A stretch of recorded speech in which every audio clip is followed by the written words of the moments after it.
সংসদ ভবনের কথাগুলো এখন বড়ই ভালো লাগে। আগে মানুষ সংসদ দেখতো না, এখন দেখে। এত ভালো লাগে কথাগুলো যে আলহামদুলিল্লাহ অত্যন্ত চমৎকার। দু একটা কাউট আছে, ওরা থাকবেই, দু একটা দালাল থাকবেই, কিন্তু ওভারঅল সংসদের কথাগুলো অত্যন্ত চমৎকার।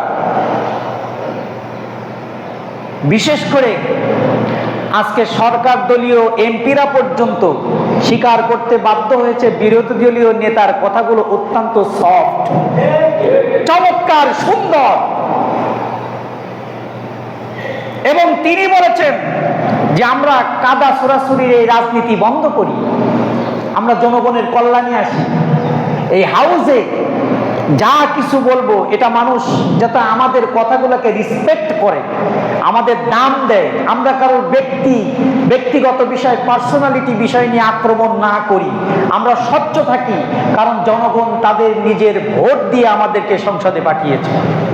অযথা বেহুদা কথা বলে সংসদের একটা মিনিট নষ্ট করব কেন? সংসদের 1 মিনিট এটা পরিচালনা করতে গেলে 2 লক্ষ টাকা খরচ হয়। 1 মিনিটে কয় লক্ষ?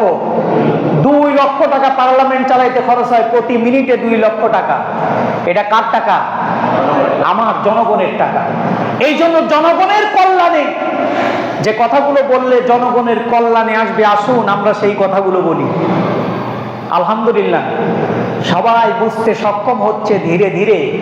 কিন্তু এই যে আমার মতো চিংড়ি মাছ ম্যাপের কোনো কিছু নেতা কর্মী আছে না, খালি লাফায়, খালি কি করে? লাফায়। যে সংসদে আছে সে বিনয়ী হচ্ছে, বিনয় শিখতেছে, আর এই কর্মীগুলা খালি চিংড়ি মাছের মতো লাফায়। লাফায় কিনা? সংসদ ভবনের ভিতরে ছাত্র রাজনীতি নিয়ে আলোচনা হচ্ছে, অত্যন্ত চমৎকার, সুন্দর কথা হচ্ছে, মিউচুয়াল হচ্ছে। অথচ বিকেল বেলায় অস্ত্র নিয়ে নিরীহ ছাত্রদের উপরে আক্রমণ করে তাদেরকে আহত করা হচ্ছে। হচ্ছে কিনা? তার মানে অতি উৎসাহী নাকি?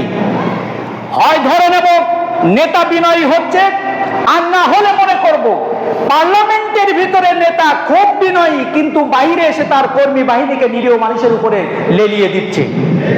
বাস্তবতা। তা নাহলে আপনি কন্ট্রোল করতে পারবেন না কেন?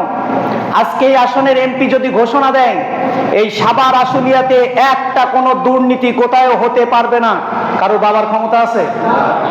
কিন্তু দুর্ভাগ্য যে এই নেতারা তাদের কর্মীদের নাকে লাগাম দিতে পারছে না, কারণ কর্মীরা তাদের থেকে আউট অফ বাইন্ডিং, তাদের কথাবার্তা শোনে না। ঠিক কিনা?